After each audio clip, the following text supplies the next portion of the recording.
Esse é um evento organizado por 3 organizações, o Instituto Ethos, de Empresas e Responsabilidade Social, a RAPS, que é a Rede de Ação Política pela Sustentabilidade, e a Rede Nossa São Paulo. E nós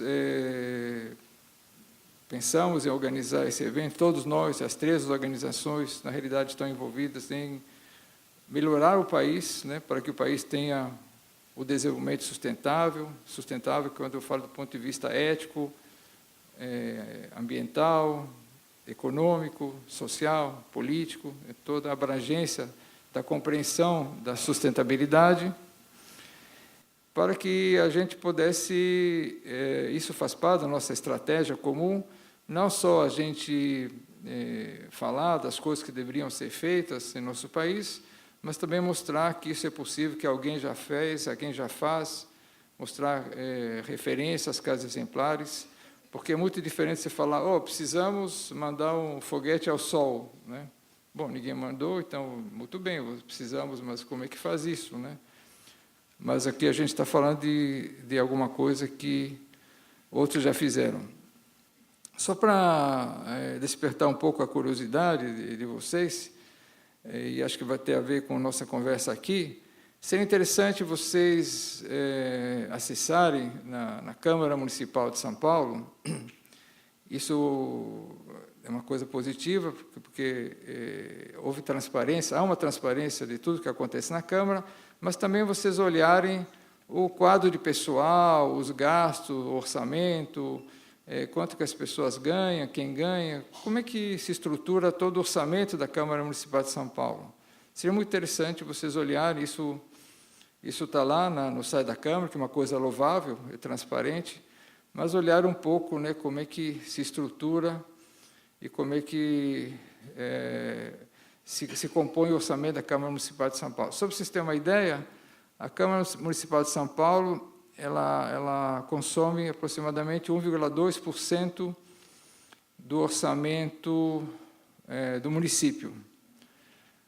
Nova York é 0,12%. Tá? Só para vocês terem uma ideia, mas é muito didático olharem, vocês entrarem lá, olhar a estrutura orçamentária, os custos e os gastos da Câmara Municipal de São Paulo, que não é muito diferente das câmaras municipais no Brasil, das assembleias legislativas, do Congresso, e fazer isso depois desse nosso evento hoje, até para fazer uma comparação entre o que vocês ouviram hoje e o que acontece hoje em nosso país. Então, muito obrigado a vocês. Gostaria de convidar o Jorge Abraão, presidente do Instituto Ethos, também para fazer a sua saudação.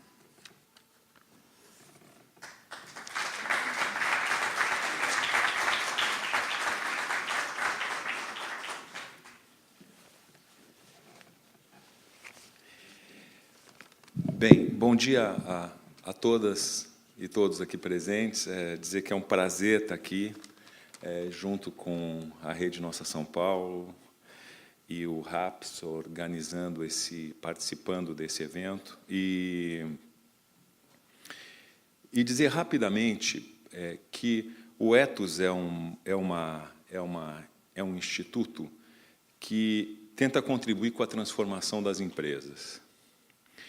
E para que elas possam ir além dos resultados, além da rentabilidade, que elas sejam, na verdade, inclusivas, éticas e respeitem o meio ambiente, que elas exerçam fundamentalmente o seu papel de agente de transformação da sociedade. E essa transformação da sociedade tem tudo a ver com a construção de programas, políticas públicas, e é por isso que nós estamos juntos aqui com a Rede, com a RAPS, nesse evento que tem a ver com um sistema político, porque o sistema político ele é deflagrador de uma infinidade de questões e é central para a transformação do país. Eu só queria dizer que, depois desses dias tensos que a gente tem vivido no nosso país, ontem eu buscava o sono à noite. Estava tentando achar o sono na cama. E tem me recomendado a algumas pessoas um processo de desaceleração ao dormir. Olha, como é que você desacelera depois de alguns momentos? Faz relaxamentos, tem alguns mantras, vaporização com algumas essências de jasmim. E eu tinha me prometido não ler mais a internet antes de dormir. Esse era um dos processos meu de desaceleração. Não vou mais acessar a internet. Vou pegar o meu livro ou vou pensar em coisas positivas. Mas ontem foi uma exceção, como tantas outras, porque houve uma tentativa de prisão do ex-presidente da Câmara, do nosso Congresso, e uma tentativa, também uma notícia de tentativa ou de pedido de prisão do presidente do Senado. Portanto, era um momento que justificava eu acessar, clicar lá o meu aparelho para poder me relacionar com a internet antes de dormir. Achei que isso valia a pena. E o sono não vinha, e eu pensei nesse nosso encontro aqui, nesse nosso evento, que ia ser muito legal, e eu cliquei lá, falei, a Suécia pode ser um caminho para o sono. E eu cliquei lá na Suécia e me deparei com eu falei, vou viajar virtualmente para a Suécia. E eu me deparei lá com um livro da Cláudia Wallin que fala um país sem excelências e mordomias. O Oded, brincando aqui, chamou o cônsul Renato de excelência, e o livro se referia um pouco a essa questão da igualdade lá. Foi então que eu me deparei que, desde a década de 70, a Suécia, dizia ali, teve 2 casos de corrupção na política. E eu lembrei dos 200 e tantos deputados, 270 deputados que estão, de alguma forma, sendo questionados por indiciamentos no nosso Congresso.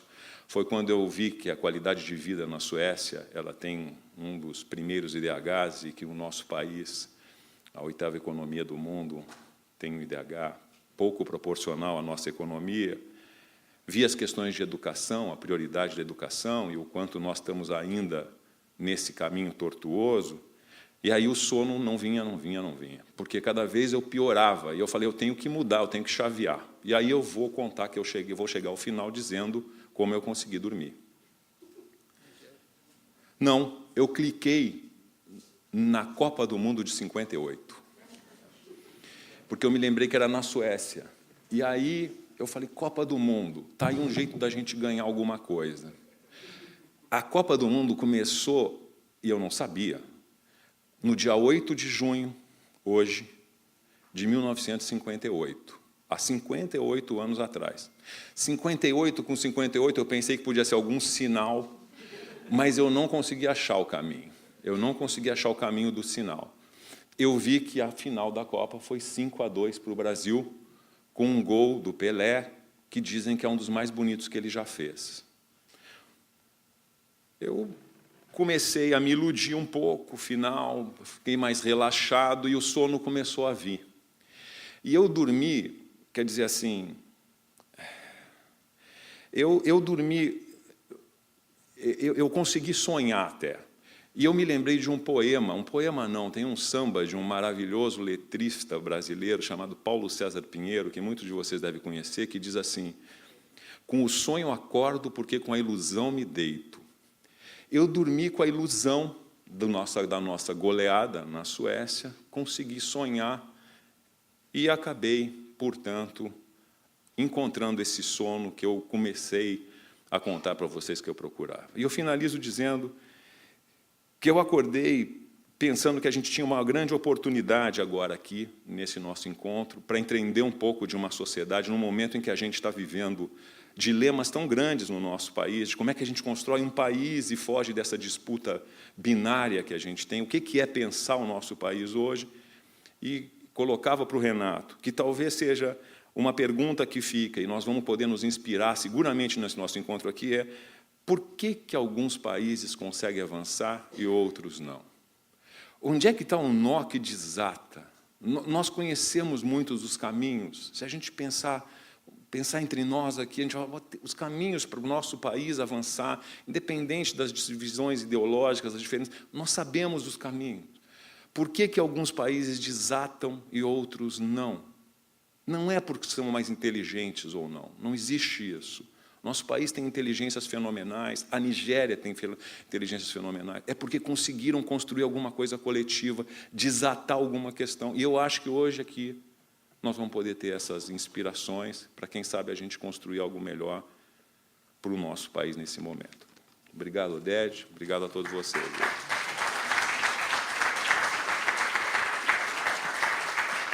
Obrigado, Jorge.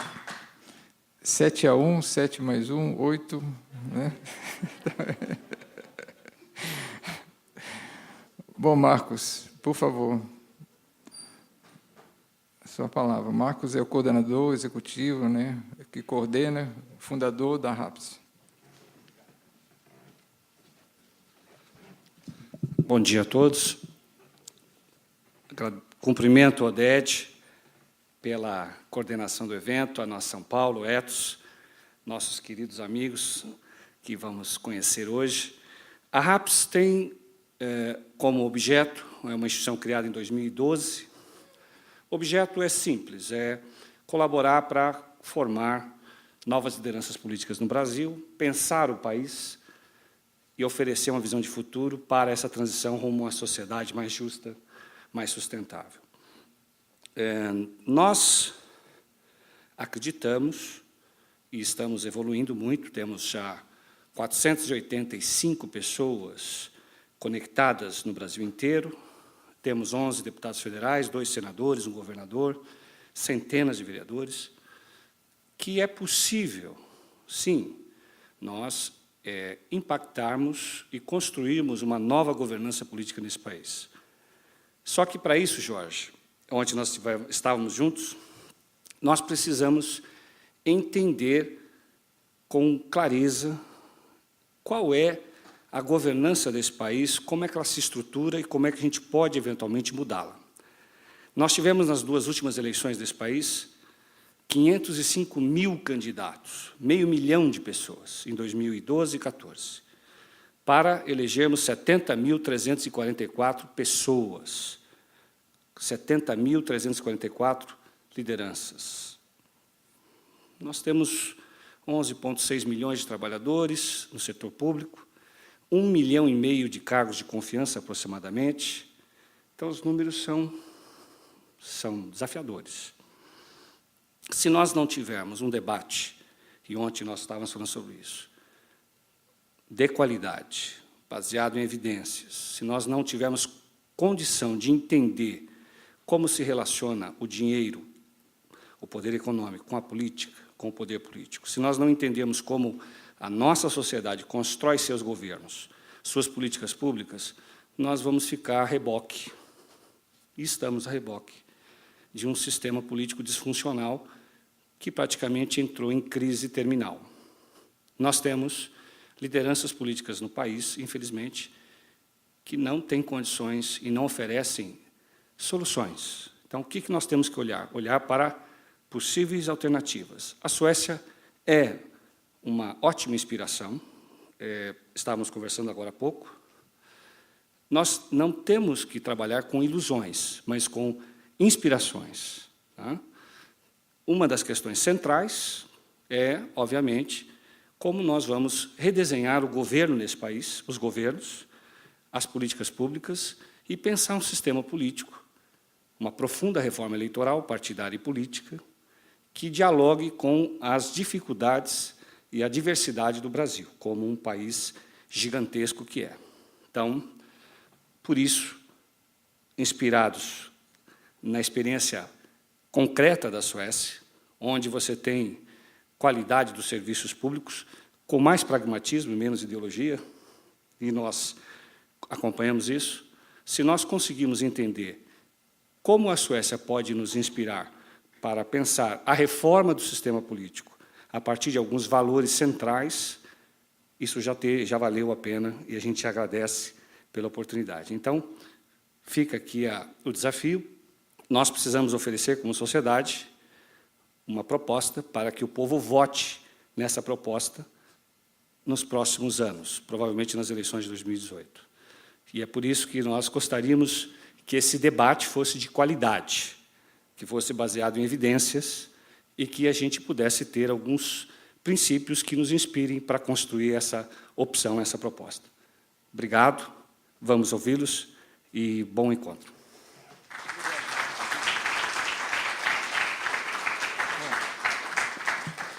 Nós vamos ouvir o cônsul, Renato, e depois vamos abrir para as perguntas de vocês. Um certo tempo a gente vai dedicar a um diálogo junto com o cônsul aqui da Suécia. Então, por favor, Renato, para fazer a apresentação e depois a gente vai conversar.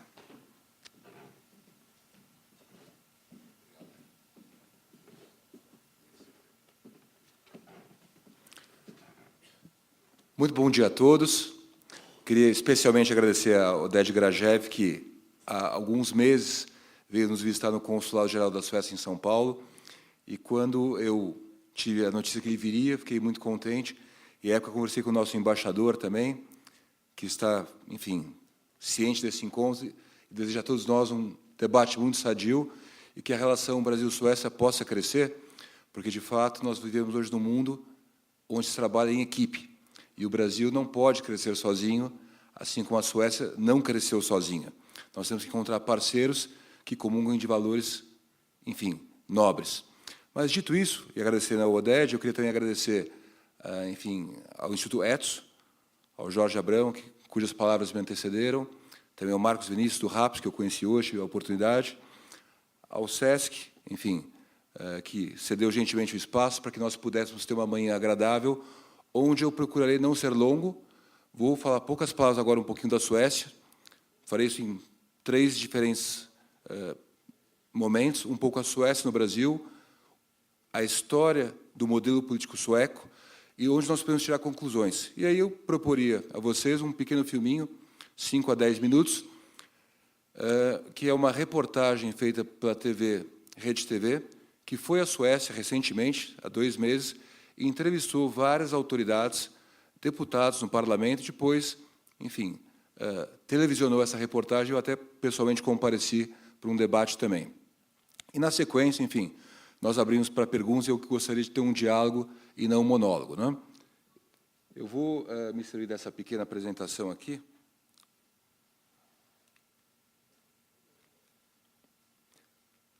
Basicamente, eu sempre brinco, e acho que não é desnecessário aqui dizer que a Suécia não é a Suíça.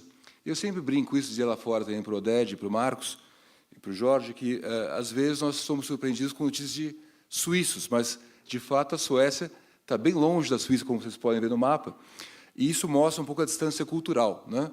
Eu diria que, pelo menos, metade da África, toda a parte da Europa ocidental, separa a cultura sueca da cultura brasileira. Então, são quase 15 mil quilômetros que não se manifestam necessariamente na distância ideológica. Eu vou dizer o porquê daqui a pouco. Eu sempre mostro essa foto porque, quando eu pergunto em palestras como essa, qual é, a vocês, a primeira imagem que aparece da Suécia, né? E muitos falam, é o Prêmio Nobel, porque o Prêmio Nobel é a maior contribuição científica à humanidade. Todo professor americano, todo professor alemão sonha em colocar no seu currículo um prêmio Nobel. Ou seja, é uma referência mundial e esse prêmio é outorgado, enfim, anualmente, no dia 10 de dezembro, pela família real. Nessa foto, vocês já veem aí, pelo menos, 3 brasileiras, né? 2 sem passaporte, uma com um passaporte. A rainha Silvia, que é a única rainha brasileira que nós temos no mundo, é a rainha da Suécia desde 1976. Ela era uma jovem brasileira, também alemã, nascida em Heidelberg, mas que cresceu e estudou na cidade de São Paulo, no Colégio Porto Seguro, e como tradutora, portanto, uma pessoa que não era nobre, conheceu o então príncipe, Carlos Gustavo, e com ele, 2 anos depois, ficou noiva, e 2 anos depois veio a se casar. Então, hoje ela é a nossa rainha na Suécia, enfim, e tem 2 filhas na foto. Uma delas é a futura rainha, Princesa Vitória. Elas não têm o passaporte brasileiro, mas poderiam vir a ter, enfim, tem também o passaporte alemão, evidentemente, pela mãe ser alemã também. Fui falar aqui um pouco da Copa do Mundo de 58 e eu queria corrigir um detalhe. Não foi só o resultado de 7-1 contrário ao Brasil.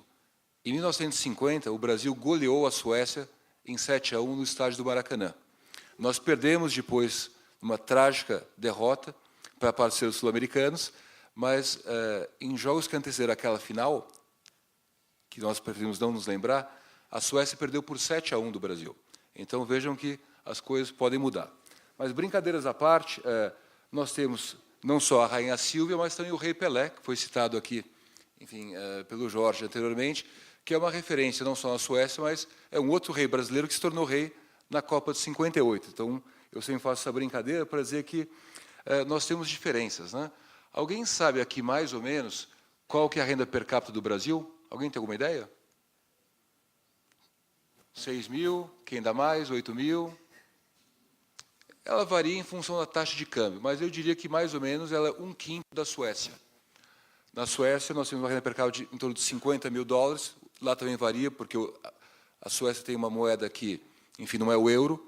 A coroa sueca teve uma desvalorização, mas eu diria que é mais ou menos 5 vezes a renda per capita do brasileiro. Já foi dito aqui, não vou repetir, um dos maiores índices de DH no mundo, qualidade de vida. Em termos de território, é interessante porque nós vemos que a Suécia tem uma população muito pequena, não mais do que 10 milhões de pessoas, 9 milhões e alguma coisa, dos quais quase 20% são estrangeiros, né? A Suécia é o país que mais recebe imigrantes per capita no mundo. Basta ver agora, nos quadros da União Europeia, o que aconteceu nos últimos 2 anos.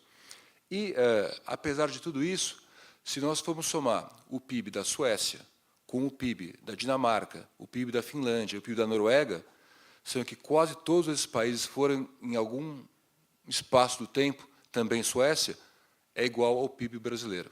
Então, eu digo que com talvez não mais do que 20 milhões de pessoas, 9 milhões e pouco da Suécia, 4 milhões e pouco na Finlândia, 4 milhões e pouco na Noruega e quase 5 na, enfim, Dinamarca, nós temos para 20 milhões ou 22 milhões de pessoas o mesmo PIB que nós temos no Brasil.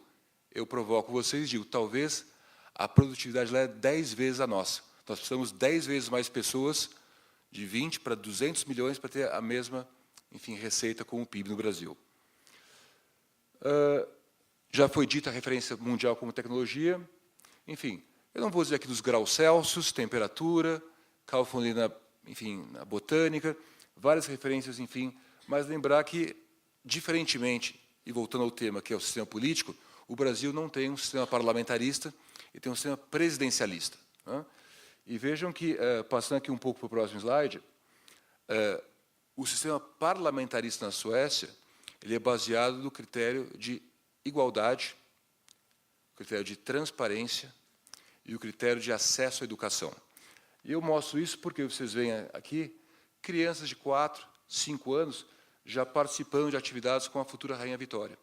Ou seja, já uma preparação não só do pequeno cidadão, como da própria família real, enfim, em se dedicar a uma carreira pública. E há os que criticam, mas, puxa, mas a monarquia é muito cara, eles moram de graça, não pagam impostos. Isso não é verdade. Eles pagam impostos indiretos, que às vezes são muito mais que os impostos diretos, e eles trazem uma série de benefícios para o país, na medida que a família real promove a imagem da Suécia. A Rainha Silvia é uma das rainhas mais prestigiadas do mundo, talvez apenas menos conhecida que a Rainha da Inglaterra, que é o país, enfim, onde nasceu o parlamentarismo. Para dizer um pouquinho da relação Brasil-Suécia, eu agradeço aqui, pessoalmente, ao meu colega, o Jonas Lindström, que é o diretor executivo da Câmara de Comércio Sueco-Brasileira, que é, enfim, o representante da indústria sueca no Brasil, pela presença, Jonas. Eu vou abusar do seu conhecimento e debater algumas questões com você também. Com certeza não saberei responder todas as perguntas muito desafiadoras de vocês. A embaixada aqui em São Paulo, representada pelo consulado. Enfim, nós temos também o CISB, que é o nosso Centro de Inovação Sueco-Brasileira, na cidade de São Bernardo do Campo, por uma razão muito simples. Nós temos algumas fábricas naquela região, a própria Scania, evidentemente, mas também a fábrica da Saab, onde serão produzidos os caças, enfim, que a Força Aérea Brasileira encomendou para a Suécia, mas que serão produzidos em compartilhamento tecnológico. enfim, o know-how é transferido 100% ao Brasil. Eu vou chegar daqui a pouco. Aqui eu já falei basicamente, mas só para acrescentar algumas outras instituições, a própria Igreja Sueca, ou Igreja Escandinava, onde nós tivemos o prazer de organizar, nesse final de semana, um evento para todas as famílias suecas, que não são muitas, são mais ou menos 200 famílias que participam, é uma comunidade pequena, nós somos 4 pessoas no máximo no consulado, acho que 4 ou 5 pessoas na Câmara de Comércio também, mas, enfim, é um país que faz muito barulho. A Suécia é o país que tem o maior número de empresas multinacionais per capita. Eu vou dizer a vocês aqui, nós vamos ver depois, há quase 300 empresas suecas no Brasil, e nós temos, enfim, um potencial muito maior de crescer a relação. Aqui nós temos alguns exemplos, eu não vou fazer propaganda para nenhuma delas, mas, basicamente, vocês veem um faturamento que chega quase a 1% do PIB do Brasil, tem origem em capital sueco. Então, vejam que é uma população que não chega a ser 5% do Brasil, mas que produz aqui, não de exportação, mas produz localmente, quase 1% do nosso PIB. Suécia é uma presença basicamente industrial, mas tem crescido muito na área de serviços também. Basta lembrar, eu vou citar um exemplo sem fazer propaganda, a companhia Ericsson, que fornece redes, todo mundo que fala no celular, sem saber, usa o serviço da Ericsson, que monta as plataformas para as companhias Vivo, Claro, Oi, etc. E que foi, enfim, trazida pelo imperador Dom Pedro II, que esteve na Suécia no século XIX e incentivou o senhor Ericsson a empreender no Brasil algumas décadas após. Enfim, aqui eu já falei um pouquinho, também não vou me estender, mas eu acho importante comentar dessa base empresarial, porque se você não tiver uma indústria e uma rede de serviços lucrativa, você não tem impostos. Qualquer governo no mundo, desde a África até a Oceania e passando também pela Europa do Norte, não sobrevive sem empresas lucrativas. É apenas a partir do lucro que é gerado o imposto, onde se compartilha uma parte desse lucro com o governo. Então, é um ponto que nós vamos discutir no debate, eu espero. Se não houver empresas que são bem-sucedidas, não haverá Estado bem-sucedido. Uma parceria bastante recente, a Suécia é um país pequeno, como eu já lhes disse, concorreu com 2 grandes gigantes, a França, que tem uma população praticamente 6 vezes maior, é membro do Conselho de Segurança das Nações Unidas, os Estados Unidos da América do Norte, que são 25% do PIB mundial, disputaram essa concorrência com a Suécia, e a Suécia se consagrou, enfim, vencedor para o projeto FX2, o Gripen, que vai ser construído aqui em São Paulo, né? Na cidade de São Bernardo do Campo, e uma parte também em São José dos Campos e Gavião Peixoto. São 3 cidades do estado de São Paulo que vão desenvolver o caça em conjunto com a Suécia. Eu não vou entrar em detalhes aqui para falar uma série de acordos, enfim, o mais recente nós tivemos agora o ano passado, quando, enfim, a então presidente visitou também, foi a última visita oficial dela à Suécia, para criar um conselho empresarial Brasil-Suécia, mas nós temos uma série de acordos na área tributária, área científica, que lhes dá só alguns exemplos, né? Não vou passar por isso também, já comentei do conselho empresarial. O que eu acho que é interessante para nós é entrar na questão política, senhores. Alguma coisa chama a atenção de vocês nessa foto? Diferente um pouco do governo que tomou posse recentemente. 50% dos nossos ministros são mulheres. E eu diria que pelo menos 20% são suecos de origem estrangeira, que nem nasceram na Suécia, mas que se naturalizaram suecos. São alguns imigrantes, uma delas, que eu não vou citar aqui o nome, que não interessa, enfim, era uma refugiada de guerra, chegou na Suécia em torno dos anos 90, e 20 anos depois, um pouco menos, é ministra. Então, vejam que é um país bastante aberto. O próprio cônsul da Suécia que lhes fala também é estrangeiro. Eu sou brasileiro como vocês. A nossa rainha é brasileira. A Suécia é um país aberto à igualdade, à transparência e à educação. Hoje, o cidadão sueco se dispõe a trabalhar mais anos para financiar o imigrante que vem ao país receber educação, aprender a língua e contribuir para o processo produtivo. Não é à toa que a Suécia é o país mais internacional quando se pensa no seu passaporte. Muito mais que outros países, é o passaporte mais aceito no mundo, com o maior número de relações diplomáticas. Alguns dados para o nosso debate.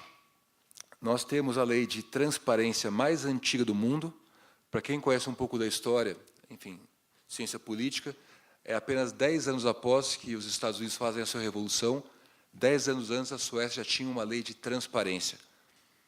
Comparem com o Brasil, 2011.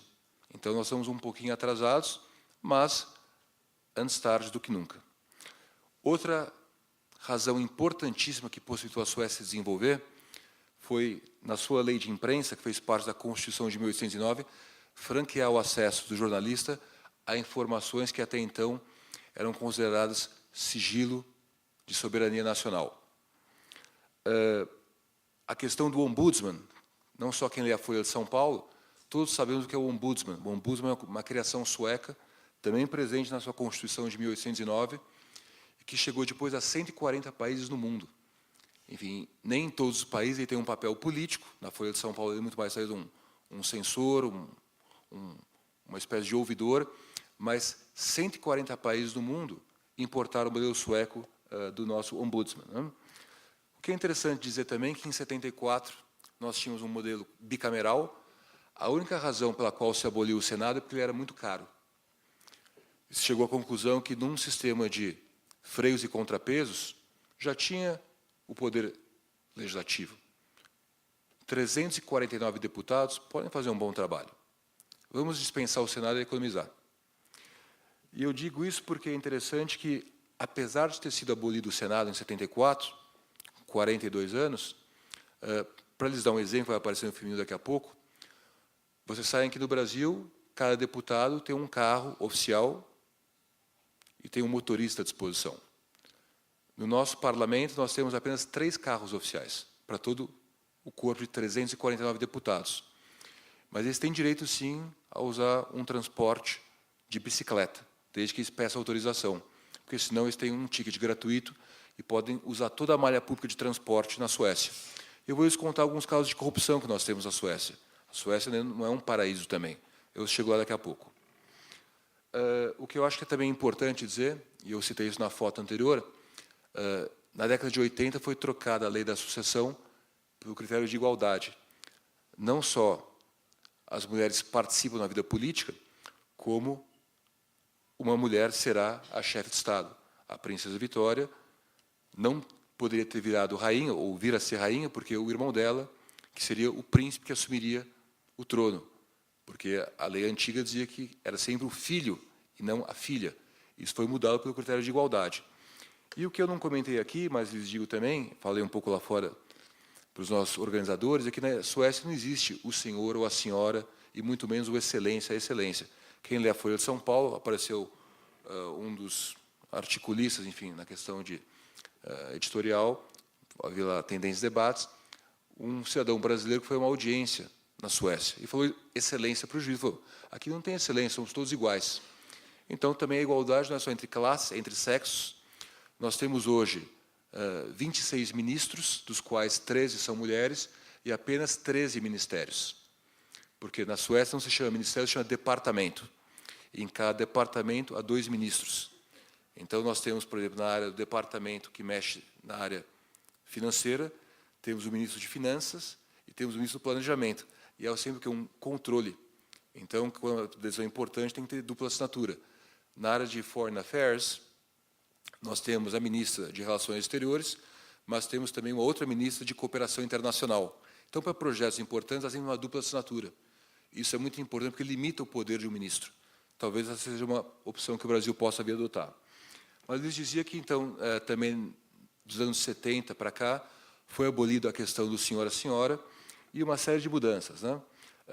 Nos anos 80, começou a haver a remuneração para o deputado, que até então não tinha uma remuneração, porque ele nunca se dedicou como profissão, era muito mais uma, enfim, vocação honorária, e até hoje os nossos vereadores não recebem salários. É uma dedicação voluntária que a pessoa faz com qualquer um que vem aqui assistir uma palestra voluntariamente, não cobra nada. O deputado, quando dedica algumas horas, ele o faz, enfim, por vocação e por contribuição ao seu país, não tem nenhuma remuneração. Alguns já devem ter ouvido falar que em 86 foi assassinado, enfim, o nosso primeiro-ministro, Olof Palme, e a partir de então, por questões de segurança, se achou que poderia ser interessante que o chefe de governo pudesse ter uma residência oficial. Até 86, na Suécia, o chefe de governo morava na casa própria dele, que era uma casa muito simples. Como houve esse problema, se pensou, enfim, há exatos 30 anos, que seria interessante haver uma residência com um pouco mais de segurança. Comentei a questão, o du e o ni, que é você, o senhor, a senhora, começou a ser abolido já. Comentei já um pouquinho também a questão dessa abertura do sistema político, onde não há privilégios nem prerrogativas. Aqui no Brasil, como vocês sabem, para que seja processado algum político, tem que haver autorização do colegiado ao qual ele pertence, seja a Câmara dos Deputados, a Assembleia, a Câmara dos Vereadores. Isso na Suécia não existe. É claro que há na Suécia uma imunidade política para matérias políticas, mas qualquer crime não há nenhuma imunidade parlamentar. Ele vai ser julgado por qualquer juiz que julga qualquer um de nós. E também não há nenhum foro privilegiado, ou seja, não há imunidade e, portanto, é muito mais transparente o sistema também. Eu dizia lá fora que o político não está na Suécia para ser servido. Ele é um servidor público, ele está lá para servir a população. Então, até o contrário. Você tem o cidadão acima e o deputado abaixo. E no filminho vai ficar bem claro isso que eu estou falando para vocês. Questão da transparência, já comentei, que isso leva à punibilidade. A pressão popular é muito importante, porque nós dizemos sempre que, às vezes, a imprensa não é o quarto poder, mas pode ser o primeiro poder, porque a imprensa é quem transfere o conhecimento dos fatos à população. E como, num sistema democrático, o poder vem do povo, não é melhor que o povo poder, enfim, participar do processo democrático. No Brasil, pelo que nós sabemos, com 2 mandatos de deputado, o parlamentar recebe uma pensão vitalícia. Isso seria impensável na Suécia. O nosso governo não teria condições de sustentá-lo, não é? Basicamente, desde 1847, a educação se tornou obrigatória, o que no Brasil aconteceu apenas no século XX. Isso é um fator que também ajudou bastante a Suécia a se modernizar. E eu dizia aqui que a Suécia era um país muito pobre no final do século XIX. E eu lhes disse aqui do nosso símbolo maior na ciência, o Alfred Nobel, ele não desenvolveu nenhum dos seus projetos de pesquisa na Suécia, mas na Rússia, em São Petersburgo, porque a Suécia não tinha como financiá-lo. Posição que ele veio adotar: vou doar a minha fortuna para uma fundação que possa financiar ou premiar pesquisadores. O Prêmio Nobel é apenas uma parte do projeto da fundação. O Jonas e eu recebemos aqui, há 2 anos atrás, em São Paulo, a Câmara Sueca, junto com o Consulado, organizou um evento com a presença do nosso rei, a abertura do evento com o Instituto Nobel, e depois no Rio de Janeiro, onde se procurou mostrar uma série de atividades que a Fundação Alfred Nobel realiza, que não é apenas entregar o prêmio, mas de pesquisa, enfim, apoio à linha científica. População vigilante, isso nós estamos vendo no Brasil, efeitos nas ruas, pressão popular, divulgação na mídia ontem de projetos que são, enfim, guardados sob sigilo, sob argumento de soberania nacional. Quem decide o que é soberania nacional? Qual que é o critério? Por quê? Isso não deve ser mais discutido? Então, nesse sentido, eu lanço aqui o desafio para o debate após, que esse é o melhor momento que nós temos no Brasil, que é o momento que a Suécia passou no século XIX. A Revolução Industrial não aconteceu na Suécia, aconteceu na Inglaterra. O Watson, a máquina a vapor, no século XVIII. Na Alemanha, Revolução depois automobilística, depois a empresa que foi se alastrando para o resto do mundo, Estados Unidos, mas na Suécia, até 1900, não havia indústria. Houve uma conjunção de fatores. A Suécia sempre teve uma política de neutralidade, então, durante as guerras mundiais, ela pôde manter o seu parque industrial ativo. Isso permitiu não só exportações para a Europa, que estava em guerras, mas a produção de lucro. E, de novo, o lucro gera o imposto que financia a educação mantida pelo Estado, né? E por isso que, desde 1847, se gastou 2, 3 gerações preparando a Suécia para esse projeto. Isso não aconteceu em 2, 3 anos. É um projeto de, pelo menos, 2 gerações. Já falei, enfim, do combate à corrupção, eu vou pular. Pressão popular já foi dito também. O que eu acho que é interessante lembrar que no sistema eleitoral sueco, nós temos o que nós chamamos a cláusula de barreira. Alguns países têm um coeficiente eleitoral que, com menos de 5% ou 4% do número de votos, um partido não pode entrar no parlamento. No Brasil, hoje, nós temos 35 partidos políticos, dos quais, se eu não me engano, 28 estão no Congresso Nacional. Na Suécia, nós temos apenas 8 que participam do Congresso. E temos um governo de coalizão também, hoje, de centro-esquerda. Nós tivemos uma mudança em 2014, onde nós tínhamos um governo de centro-direita, uma coalizão de 5 partidos, e durante muitos anos houve um governo socialista também na Suécia. Vou voltar a isso daqui a pouquinho. Tá? Eu quero sempre dizer que a Suécia não tem um sistema perfeito, falhas ocorrem, mas as falhas são importantes, porque sem elas nós não podemos evoluir. Aquele que não quer aprender, ele não pode errar. É com o erro que nós podemos avançar, e a experiência mostra, a Suécia errou muito, e por isso ela se desenvolveu. Ela não nasceu perfeita. Nós temos casos de corrupção que eu vou citar agora no próximo slide.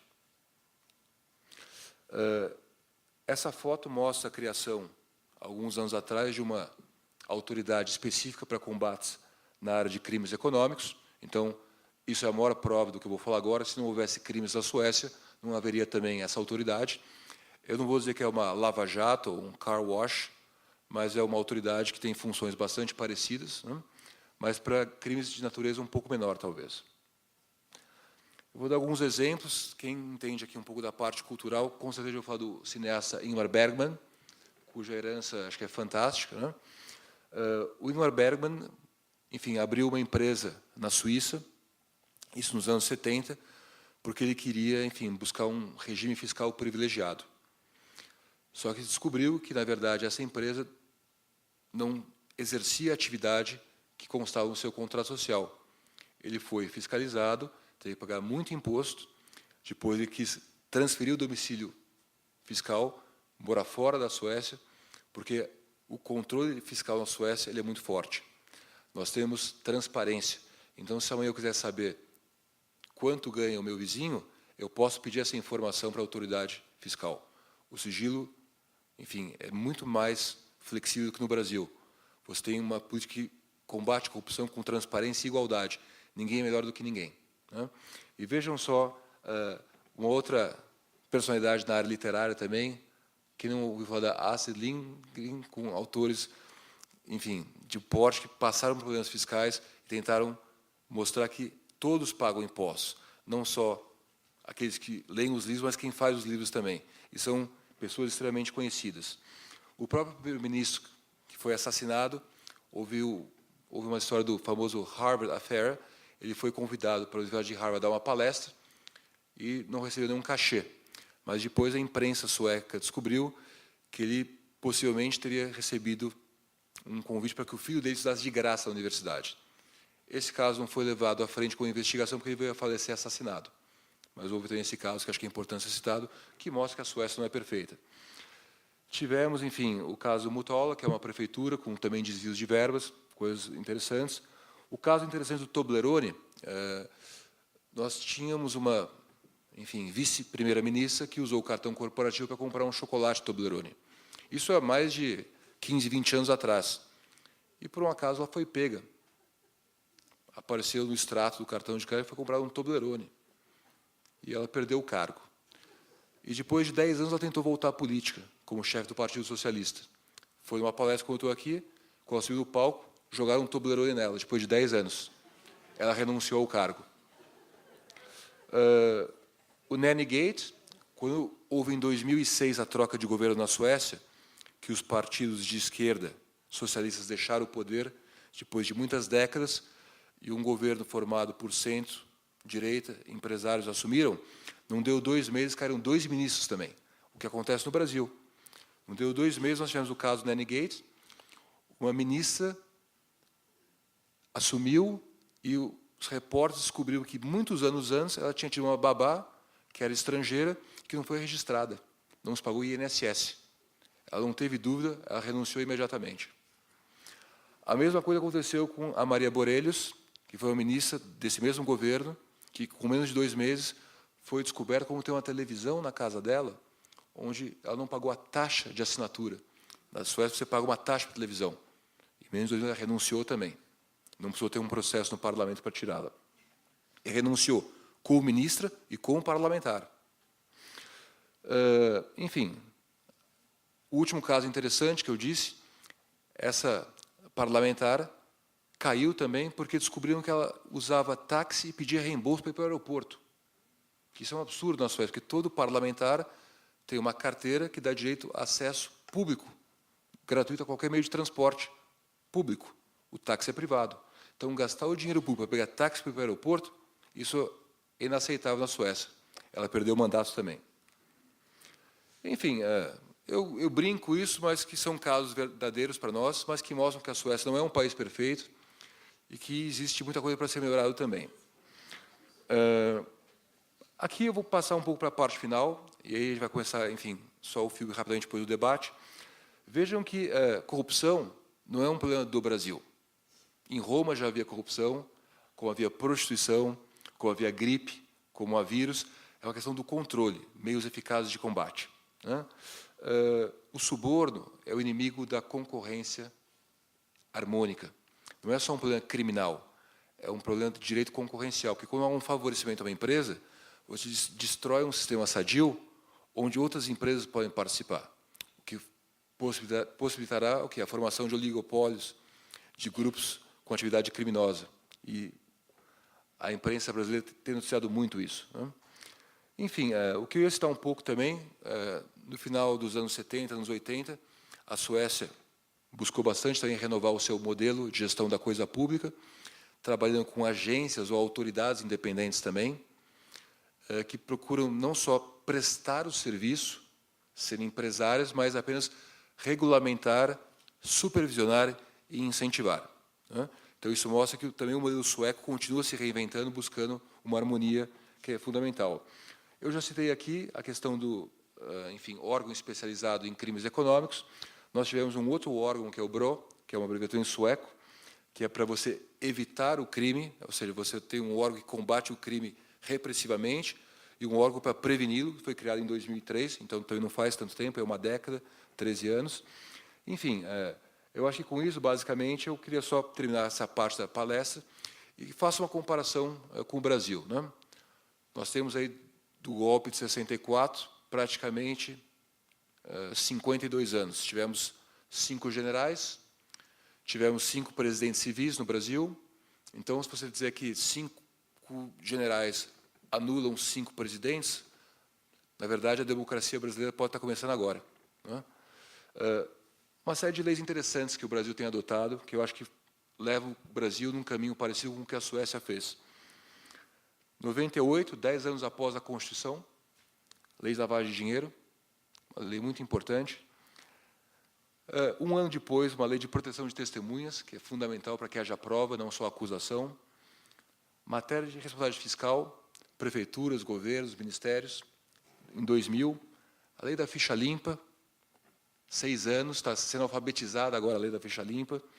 Lei de transparência, lembrem, na Suécia, 1766. Aqui é um pouquinho mais tarde. Lei de transparência, enfim, acordo de delação premiada, que está muito na moda hoje em dia, lei anticorrupção. Enfim, eu queria agradecer a vocês por essa pequena introdução. Eu vou passar um filminho de 5 minutos, eu estou aqui no meu relógio, são 11h15, e aí nós temos, acho que, pelo menos 40 minutos, 1 hora para os debates. Pode ser?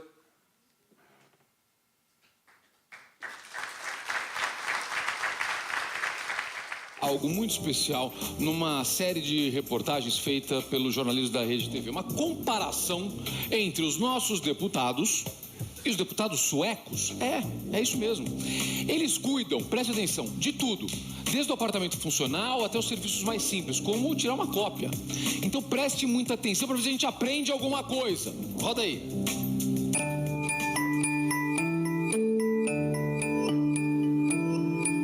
A Suécia está localizada no norte da Europa. A capital é Estocolmo, uma cidade bonita que mistura arquitetura clássica com traços de modernidade. A Suécia tem quase 10 milhões de habitantes. 2 milhões moram em Estocolmo, centro do poder político e econômico do país. Aliás, falar de política por aqui é falar de transparência. É abrir mãos de privilégios e regalias. É um sistema igualitário, onde não há distinções entre autoridades e cidadãos comuns. O político é rigorosamente monitorado por seus eleitores, que entendem que eles estão em seus cargos para servir e não serem servidos. No meio deste mar de gente que anda pela rua durante o dia, podem estar vereadores, deputados, prefeitos e até o primeiro-ministro. Repare neste homem que está dentro do ônibus bem cedo, quando o dia ainda não clareou. O que ele faz é deputado federal e o líder do Partido Verde no parlamento. A sala de Carl Schlyter tem cerca de 25 metros quadrados. Pequena? Que nada. Ela é grande para um deputado sueco. Só lideranças dos partidos têm tanto espaço assim. Lê e responde todos os e-mails que recebe da população. É responsável pela organização e limpeza do ambiente. Nesta mesa faz reuniões importantes. Cadê a sua secretária? Não tem. Nada? Não. O parlamento é uma casa aberta ao público.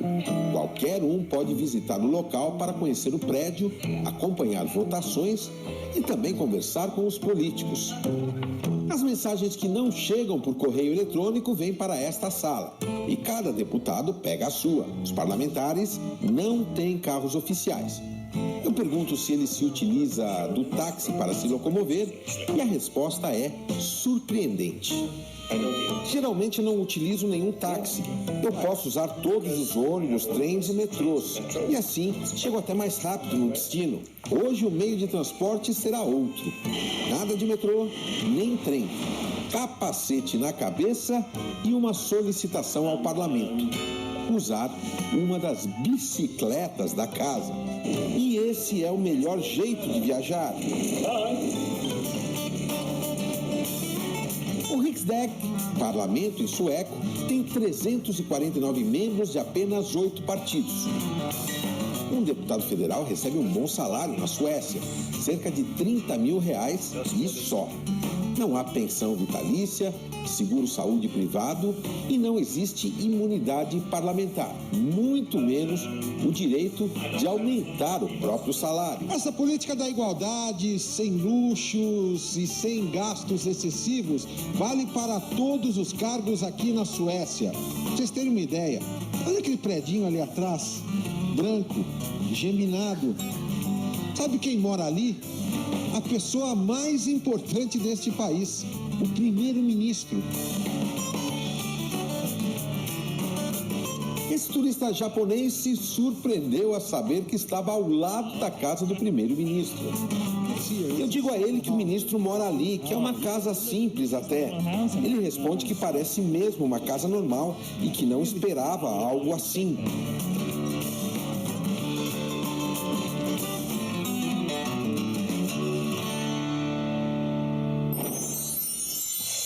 Tá vendo? Quem sabe a gente aprende alguma coisa. A gente está recebendo aqui o cônsul-geral honorário da Suécia no Brasil, o senhor Renato Pacheco, seja muito bem-vindo, muito obrigado. O Luiz Fernando Baracho, fala Baracho, tá certo, professor? Baracho, do Luiz Fernando Baracho, professor universitário, especialista em política e relações internacionais. Antes de eu conversar com eles, vamos fazer um comparativo para mostrar algumas das diferenças entre os gastos dos nossos parlamentares e os suecos. Roda aí, olha isso. O parlamentar recebe por mês de salário R$ 33.763. Na Suécia, esse valor é de R$ 30 mil. Aqui, o apartamento funcional usado por um parlamentar tem, em média, 200 metros quadrados.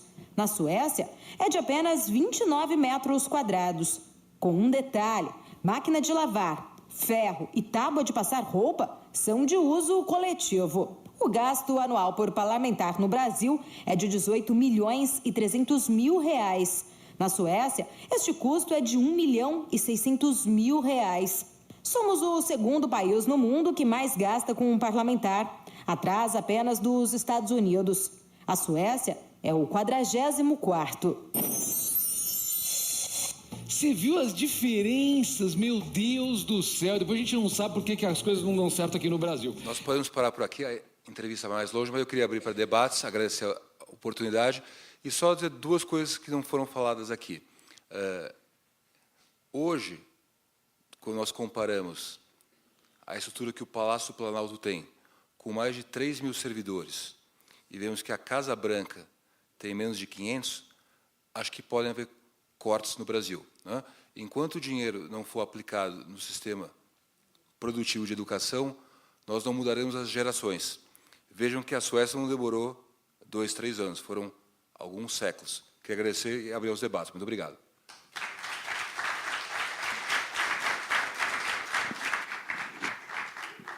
Bom,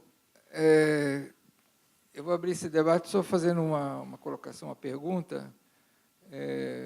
Muita gente diz que tem muito imposto na Suécia, que não sei quanto que é do PIB hoje, né?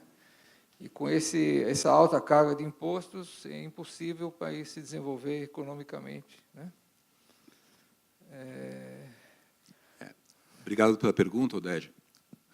A carga sueca tributária é uma das mais altas do mundo, mas há uma diferença grande.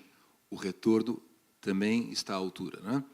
Então, o sistema sueco de saúde ele é público, o sistema de educação na Suécia ele é público, e não há desperdício do dinheiro. Eu comentava aqui no começo, o consulado no qual eu faço parte, nós temos, no máximo, 4 pessoas. 2 estão aqui, eu, a Daniele, está aqui na minha frente, o Peter, que está lá trabalhando, e o assistente dele, que é o Alexandre. Na Câmara de Comércio, que gera alguns bilhões, não são mais que 4 ou 5 pessoas, uma delas está aqui, que é o diretor-geral executivo do Brasil. Enfim, nós procuramos ter um modelo de eficiência, porque, em que pese haver uma grande arrecadação, ela é revertida em qualidade para a população. Então, a questão não é o quanto se gasta em imposto, é o como se gasta o imposto e se esse imposto é bem direcionado. É um motivo de orgulho para o sueco pagar imposto. Aqui no Brasil, as pessoas fogem do imposto. Na Suécia faz questão de pagar o imposto, porque sabe que o dinheiro vai ser bem investido. E veja o que eu disse no começo da palestra. Nós temos 10 vezes a população dos países nórdicos. E com 10 vezes mais gente, deveríamos ter um PIB 10 vezes maior. E o PIB é o mesmo. Então, quer dizer, a eficiência pode ser aumentada através do combate ao desperdício e uma maximização da prestação dos serviços públicos. Bom, pessoal, quem quer fazer alguma pergunta, alguma colocação? Eu observei que aqui há um corte de empregados. Isso seria um corte de mão de obra. Como seria esse reflexo econômico para o Brasil? Porque na Suécia não existe a Câmara, não existem os senadores, não existe a Câmara do Senado. Então, existe um corte de funcionários. Na Suécia, existe um corte de funcionários muito grande, como não há empregados, não há secretárias, não há empregadas domésticas. Num paralelo, isso é corte de mão de obra. Tá, deu para entender? Deu para entender. Deu para entender? Deu. Obrigado. Tá, obrigada. Poder. Por favor, eu gostaria de saber um pouco mais sobre o sistema de educação, que você falou que essa é uma ênfase, né, da política social. Se puder falar um pouco mais. Tá certo. Obrigada. Vou começar pela primeira pergunta. Você cortar as pessoas não quer dizer necessariamente que elas ficarão desempregadas em casa. Você pode investir mais na atividade fim e menos na atividade meio. Ou seja, você pode, talvez, tirar pessoas que exerçam funções administrativas e colocá-las na área de educação. Né? Vou ligar agora à segunda pergunta. Então, hoje, está aqui o Jonas, que estudou na Suécia, pode até melhor do que eu responder, a Suécia favorece o sistema dual, ou seja, você não tem escola só preparando para a universidade, você tem a escola preparando, como nós temos aqui no Brasil, um pouco, que eu acho que é o que o Senac faz, o Senai faz, os comerciários, os, enfim, aprendizes industriais, aqui será uma profissão, não de nível superior, mas uma profissão que é certificada. E todos sabem que, como é difícil achar um bom encanador no Brasil, um bom marceneiro, porque, apesar dos esforços de instituições como essa aqui, como o próprio Senai, há dificuldade, porque é uma parcela pequena da população que tem acesso. Né? E hoje, no Brasil, nós temos uma inversão. O sujeito paga uma escola privada para ter acesso à escola pública. Na Suécia, o Jonas pode confirmar, praticamente não existem universidades privadas e o acesso é total desde 1848 na escola pública, para todos, inclusive para os estrangeiros. A grande razão pela qual muitos imigrantes ou asilados buscam asilo na Suécia é porque o sistema de educação é muito importante. Né? Em termos comparativos, o Brasil, se eu não me engano, tenta investir quase 9%, 10% do PIB em educação. Na Suécia, é menos, é 8%. Mas olha a classificação do estudo de PISA do Brasil e olha da Suécia. Então, a questão não é o quanto de recurso, é o como o recurso é utilizado, o grau de eficiência. Então, só para concluir, educação é prioridade, desde 1848, não há, enfim, matriz privada na educação Suécia, a educação é pública, desde pré-primário, alfabetização, até doutoramento e livre docência. Não é proibido, né, ter escola privada, mas por que pagar se você tem uma qualidade na escola pública, né? Meu nome é Vitor. Eu gostaria de fazer uma constatação e depois puxar 2 pontos. A constatação é que, durante um trabalho de faculdade, eu precisei de vários dados sobre o país Suécia, porque eu ia representar esse país numa rodada de negociação entre a União Europeia e Mercosul. Eu busquei aqui no MDIC, a princípio, só que eram dados muito superficiais. E aí, acabei acessando o próprio site do governo sueco e, incrivelmente, todos os dados que eu precisava para o trabalho estavam disponibilizados lá, e ainda assim tinha um contato de uma pessoa responsável para poder também me passar qualquer outro dado que eu precisasse. Eu entrei em contato com essa pessoa, em 5 minutos ela me respondeu com vários links, vários artigos, vários PDFs sobre como gira a economia como um todo e extremamente bem atualizados. Obviamente, isso para mim foi algo muito, assim, chamou muita atenção e durante o trabalho me ajudou bastante. Assim, como é que pode, né? Essa transparência não é só apenas para os suecos lá, mas para qualquer pessoa no mundo. Até porque o próprio site do governo está em inglês, então qualquer pessoa lá pode ter acesso ao que acontece dentro do país. Achei muito interessante, né, o nível de transparência. Os pontos que eu queria chamar a atenção até, né, foi passado durante a apresentação do fato de a gente ter 35 partidos políticos hoje, né, e vários outros aí provavelmente estão em fase também de criação. Será que temos 35 ideologias diferentes hoje no Brasil? Porque sabemos também que todos esses partidos recebem também uma parte de dinheiro do governo para poder se manter. O outro ponto, eu venho de uma cidade, faz 3 anos mesmo que eu moro em São Paulo, venho de uma cidade do interior, do Paraná, e eu percebo qual grande é a diferença de você estar numa metrópole onde a informação é muito mais fácil de você conseguir do que num local que você consegue as informações através de pessoas e através realmente do olhar dessas pessoas. Eu acho que isso que está acontecendo aqui hoje é muito importante e parabenizar vocês por organização desse evento e por todo mundo estar comparecendo aqui também. Bom dia, meu nome é Márcia. Eu queria que você pudesse falar um pouquinho sobre o sistema de saúde. Aqui no Brasil é o sistema universal, basicamente financiado por receitas tributárias, concorrendo com a iniciativa privada, e eu queria que você colocasse um pouquinho como que é na Suécia. Mais um, senhor Renato, vamos juntar mais 2 perguntas. Bom dia, meu nome é Marlene. A minha pergunta é sobre a questão da educação técnica, como ele mencionou, em relação à universitária, fazendo um link com a remuneração salarial que você tem para um técnico e para um empregado que seja de formação universitária.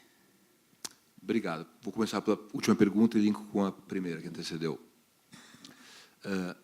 Como eu disse na apresentação, a Suécia é um país bastante igualitário. Aqui no Brasil, de um modo geral, um salário mínimo em torno de R$800, um pouco mais, um pouco menos, e você pode ter um diretor de empresa que ganha 80 mil, ou seja, 100 vezes mais. Na Suécia, se esse nível chegar a 4 ou 5 vezes, é muito. Então, você pega a média do PIB per capita, que são $50 mil, divide por 12, 13 meses, dá $3 a $4 mil,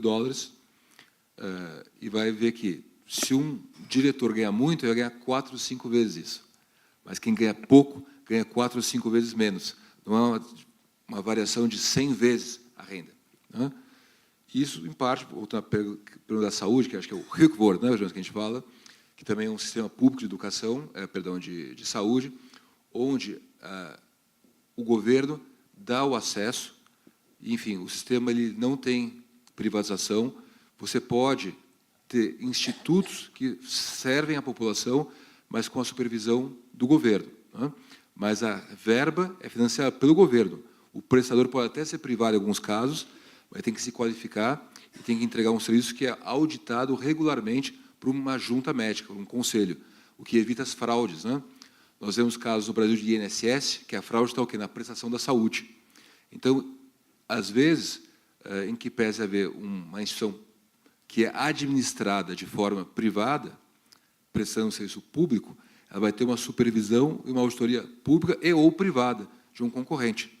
Então, você acaba conseguindo espantar o risco da fraude. Isso no Brasil, estamos ainda caminhando. Você quer complementar alguma coisa, João, nessa parte? Obrigado. Próxima pergunta. Eu queria fazer uma consideração, não é uma pergunta, ao cônsul, porque quando eu me afastei do marxismo-leninismo no final do século passado, mas continuei socialista, então procurei estudar bastante as outras experiências socialistas que estavam afastadas do Vaticano Vermelho. E uma das principais e mais longevas é a da Suécia, que desde praticamente do começo do século que tinha uma administração social-democrática que atravessou o século inteiro. Só perdeu a eleição agora, no final do ano, e já voltou. Então, realmente é um país onde nós podemos aprender muito nessa questão política. É claro, tem toda a evolução econômica, social e cultural que está por trás disso, inclusive a austeridade luterana, diga-se de passagem, né, que é muito importante. Quem conhece a Suécia sabe o que significa isso. Né?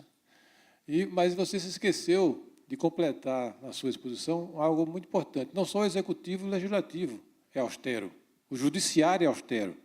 No livro que o Jorge, o presidente aqui do Edson falou, da Cláudia Valim, que eu recomendo fortemente, foi onde eu estudei bastante, também li esse livro, tem um episódio fantástico quando ela entrevista o presidente do STF de lá da Suécia. Meu Deus, compare com Joaquim Barbosa. É da água para um vinho muito bom. Então, não é só executivo, legislativo, é todo um contexto, né, de evolução que levou a essa política, essa estrutura política. Né? Durante a campanha de 2014, que eu fui candidato do Partido Verde, eu me inspirei muito no modelo sueco para fazer uma proposta de reforma política. Era uma das coisas que mais causava estranheza, né? Inclusive entre os próprios apoiadores. Os próprios vereadores e deputados que diziam que iam me apoiar ficavam revoltados com a proposta de austeridade, de cima até embaixo. Por exemplo, tem a extinção do Senado, a absorção das funções do Senado pela Câmara. Esse Senado brasileiro é completamente ocioso.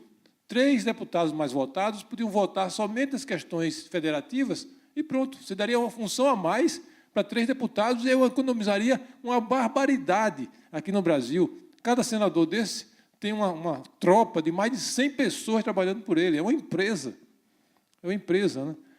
Você pode cortar no legislativo, não só em mordomias, mas até em número. Para que eu preciso de 100 deputados estaduais aqui em São Paulo para fazer quase nada? Para quê? Para quê? Se isso é dinheiro que falta nas creches, falta na saúde, falta na educação.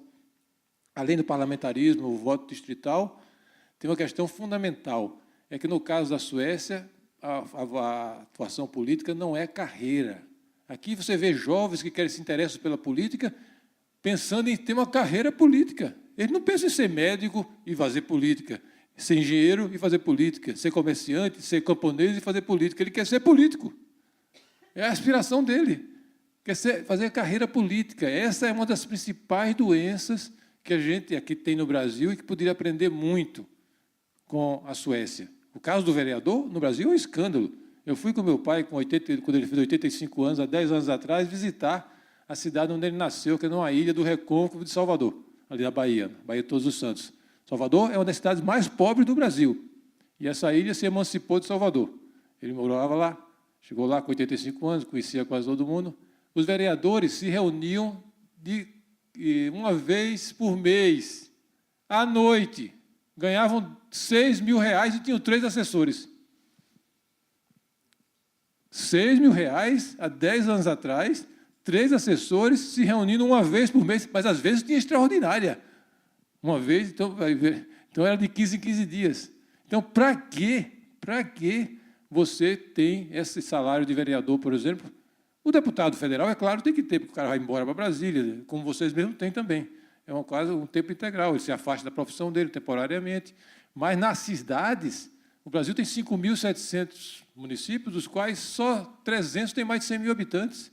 São cidades de 10, de 20, de 30 mil, de 40 mil, de 5.000 habitantes. A vereança é algo que você pode fazer como se fosse um voluntariado, como você atua numa ONG, como é um operário que faz um trabalho numa associação de bairro, como é um empresário que faz um trabalho numa associação. Então, Então, essa mudança é uma mudança crucial. Não fazer da carreira política uma casta cada vez mais separada do resto do povo. Esse se enfrenta de várias maneiras. Desde os cortes lá em Brasília, que podem ser bastante severos, economizar muito dinheiro, até na base. A reforma principal é o vereador não ter salário e continuar trabalhando como operário, como empresário, como comerciante, como camponês e dar a sua contribuição para administrar a sua cidade. Obrigado. Vamos juntar vamos tentar fazer perguntas, às vezes curtas, até para dar oportunidade a todos que queiram se manifestarem. Bom dia, meu nome é Walter Tabacnix, faço parte da Raiz Movimento Cidadanista. Tenho pergunta na área daquilo que me impressionou muito, a questão do Toblerone. Eu estava pensando em alguma coisa semelhante aqui no país, acho que vai faltar cadeia para todo mundo, porque esse é um país socialmente criminalizado. Pensando em qualquer ato que cada um de nós faça por dia, certamente, no final do ano, cometemos pelo menos uns 2 ou 3 delitos. Dos mínimos, eu falo imposto de renda, jogar alguma coisa no chão, deixar de pagar alguma coisa, enfim, qualquer coisa que seja. Nesse aspecto, a Suécia se poupa nesse aspecto? Será que cada um dos suecos, quando se coloca na sua consciência, pensando em tudo que fez na vida, não tem condições de ser criminalizado por nada? É realmente tão precisa assim a mente sueca para manter isso? Porque o que eu penso é que acaba criando-se um país criminalizado onde seletivamente pode-se escolher quem quer se prender ou não, ou perder o cargo, ou, enfim, fazer qualquer coisa. Porque eu não consigo imaginar uma pessoa pura. Sinto muito, não nesse mundo. Isso é uma questão. Eu queria saber, nessa mesma questão, como é a prerrogativa da política antidrogas. Provavelmente deve haver drogas na Suécia. Tá. E como é que a Suécia trabalha com isso. E, para fechar, a questão do Julian Assange, que está com um processo grande na Suécia, e gostaria de entender se isso é seletivo, se realmente tem base, ou quais são o que mais é fundamentado isso. Tenho mais perguntas, mas vou deixar para uma outra hora. Questão das drogas e Julian Assange, né? Isso, e a criminalização. Vamos só mais uma pergunta? Aproveite. Sim, eu sou Márcia Custódio, fisioterapeuta do Conselho Participativo de Pinheiros, da Subprefeitura, e sou integrante da Associação Uso SUS, do Centro de Saúde da doutora Arnaldo. A minha pergunta é sobre pedestre e calçadas. Quais são os direitos do pedestre na Suécia? Quem constrói as calçadas? Se a mobilidade urbana ela é junto ao Departamento de Transporte. Aqui no Brasil, os municípios de São Paulo e outros não gastam em calçada, mas gastam no SUS, traumas, etc. Obrigada. Obrigado. Posso? Bom, vou começar talvez pela pergunta dos transportes, que foi a última. De fato, a Suécia tem uma política muito forte de transporte público, mas a bicicleta, que, enfim, acaba sendo privado, se vai da via pública, a ciclovia. O próprio filme mostrou bastante a questão que, no parlamento, há algumas bicicletas à disposição para serem usadas e há muito poucos carros. O parlamento tem 3 carros oficiais, não à disposição dos parlamentares, mas a chefes de Estado estrangeiros que os visitam. Então, se amanhã vai, por acaso, algum presidente que quer conhecer o parlamento, como cordialidade é oferecida a visita para servir ao convidado estrangeiro, mas não o parlamentar que pega a bicicleta. Nós tivemos aqui recentemente a visita da ministra de Infraestrutura, que participou de um programa chamado Tolerância Zero na Suécia, para poucos acidentes de transportes, não só para o carro, mas para evitar pedestres que são atropelados. Eu não teria como dar o detalhe agora do departamento que cuida, mas, com certeza, se vocês puderem entrar em contato comigo, eu deixo um cartão, o consulado pode fazer o link com o nosso, enfim, parceiro, que é o governo lá. Porque aqui a gente vê que a lei da mobilidade, mesmo para os ciclistas, etc., para o pedestre, ela é falha. E é por isso que a gente não tem essa segurança. Enfim, o pedestre é privilegiado. Quem vai a Estocolmo vê isso, as calçadas são fantásticas, há muito menos carros no centro, porque é uma cidade antiga, não foi preparada para tráfego, e os transportes públicos funcionam. A questão anterior do seu colega ao lado, enfim, eu não tenho elementos, enfim, então não era que eu respondo específica dessa questão do Julian Assange, mas, de fato, o que eu acompanhei também com você pela imprensa é a questão que existe uma discussão de natureza penal, até por um possível crime. Eu não tenho elementos para poder saber até que ponto houve ou não o crime, mas, de fato, existe, enfim, uma negociação em curso, uma posição das Nações Unidas também. É um ponto bastante polêmico, porque eu não teria elementos para defender uma posição à outra, né? Mas eu acho que, de fato, o que você falou, eu concordo plenamente. Também na Suécia, nós temos pessoas que, às vezes, abusam, né? Eu procurei mostrar alguns casos. E é muito difícil você ter, enfim, um sistema perfeito. É o próprio erro, eu falei isso, que leva à revisão do próprio sistema, né? Nós tivemos 2 instituições que foram criadas, uma em 2003 e outra, enfim, 10 anos antes, para combater problemas de desvio de comportamento das autoridades. Agora, não são só as autoridades que têm desvio de conduta, os cidadãos também têm, né? Aliás, porque as autoridades, e muitas vezes, espelham os cidadãos que compõem a sociedade. A sociedade é uma grande família. Então, se você, na sua família, tiver 2, 3 filhos, procurar passar o critério de transparência, o critério de educação, enfim, mostrar que é possível compartilhar valores, provavelmente o risco de a sua família não dar certo é menor. Se você esconde de um filho que deu para o outro, se você não tem uma política de equilíbrio, é mais fácil ter uma família desequilibrada, uma sociedade desequilibrada e um governo representando desequilibrados. E é só citar, eu não falei isso na palestra, mas a Suécia fechou, nos últimos 10 anos, 4 prisões por falta de presidiários, né? O que não quer dizer que nós não temos presidiários. Nós temos, mas vem se reduzindo o número de desvios comportamentais, né? A outra pergunta foi, acho que era, eu esqueci agora, de drogas. Nós temos casos de drogas, o próprio consulado, eu mesmo pessoalmente, acabo visitando presidiárias suecos que estão aqui, infelizmente, condenados por tráfico de droga internacional, que vem a provar, o que eu respondi anteriormente, que também temos pessoas, como qualquer país do mundo, com desvios de comportamento, né? A Suécia, diferentemente de alguns países, que no começo procuraram apoiar, enfim, liberar o uso de alguns entorpecentes e legalizá-los, a Suécia hoje, enfim, tem uma política mais restritiva, porque ela viu que isso não trouxe resultado concreto. Se acreditava que liberando algumas drogas, com uso mais módico, reduziria, e não foi o que aconteceu, então a Suécia, enfim, continua mantendo uma política de controle, e eu mesmo, no consulado, acabo tendo casos aqui de cidadãos suecos que estão presos no Brasil por tráfico de drogas também, o que comprova a tese que nenhum país é perfeito. Próxima pergunta. Você falou que o processo da Suécia chegar hoje demorou 200 anos ou mais, né? É lógico que a educação é super importante, mas a gente, até mudar todas as gerações nesse processo, vai demorar muito tempo. Se você tivesse que poder de decisão hoje, o que faria? O que seria mais importante? Reforma política ou mudar as leis? E lembrando que acho que a lei, naquele monte de lei que você colocou, a lei da ficha limpa, pelo menos no Brasil, foi fruto mais de uma pressão popular. De quem vai partir com isso? Quem vai fazer isso? Boa pergunta. Já respondo mais uma, talvez? Mais uma. Mais uma. Bom dia. Um dos grandes problemas que nós temos aqui no Brasil é o travamento dos mecanismos de democracia direta, de democracia participativa. E, enfim, vivemos sob a égide de uma democracia representativa que ocupa todos os espaços e não deixa nenhuma forma de uma participação direta da população. Então, queria que você comentasse um pouco o papel da democracia direta e da democracia participativa nesse processo de transformação que você está comentando e hoje no funcionamento político da Suécia. Vamos mais uma? Só aproveitar que está perto aqui o microfone.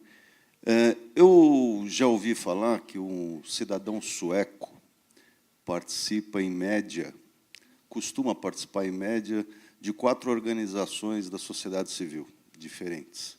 Queria que você comentasse se realmente esse dado é correto.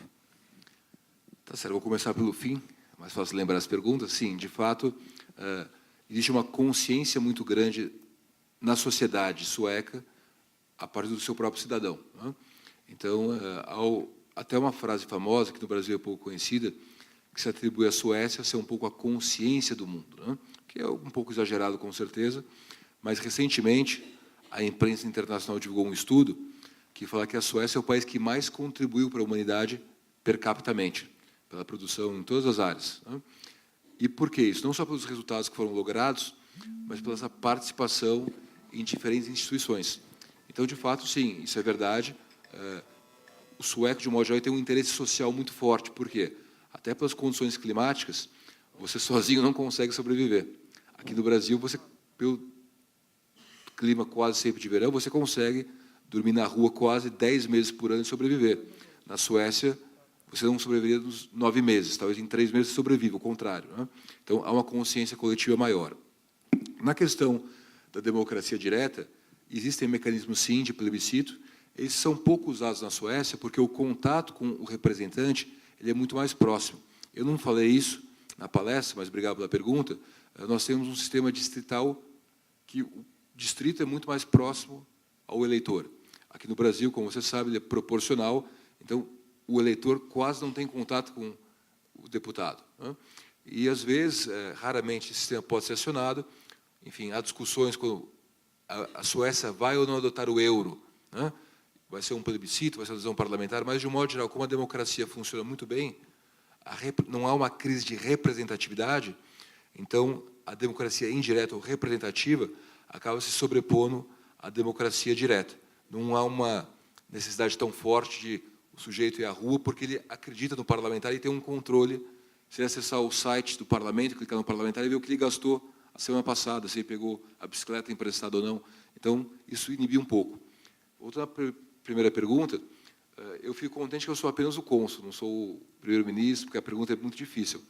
Mas eu acho que, se eu pudesse tomar uma decisão, eu começaria, na verdade, pela reforma política.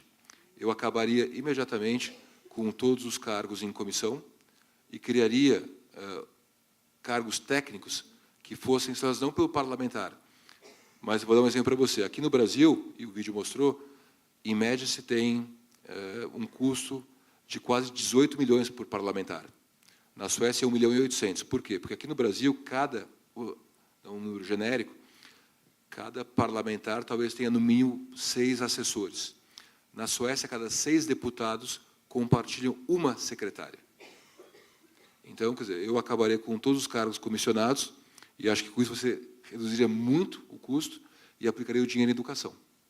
Eu acho que o retorno à educação viria em 10, 20 ou 30 anos, mas o exemplo seria dado. Né? Então, veja o caso que eu citei agora dos deputados. Se aqui você pegar 6 deputados ou 6 vereadores, não sei, depende do estado, da cidade, talvez haveria 36 assessores. Se você pegar na Suécia 36 deputados, haveria 6 assessores. Então, você precisa inverter a pirâmide. Isso geraria, no curto prazo, uma economia brutal do gasto público e eu direcionaria para a educação e para a saúde. Com isso, você vai ter um retorno de longo prazo, não talvez em 200 anos, mas hoje o retorno é mais rápido. Por quê? Porque a informação, quando a Suécia teve a lei de acesso à informação, no século XVIII, não havia internet, não havia Skype, não havia iPhone, não havia blog. Então, hoje, talvez os 250, eu dou um palpite, seriam 25 anos. Uma geração ou duas você consegue. E você vê no Brasil hoje, você tem pessoas que tiveram pais empregados domésticos, lixeiros, e têm curso superior. Então, isso já foi provado ser possível.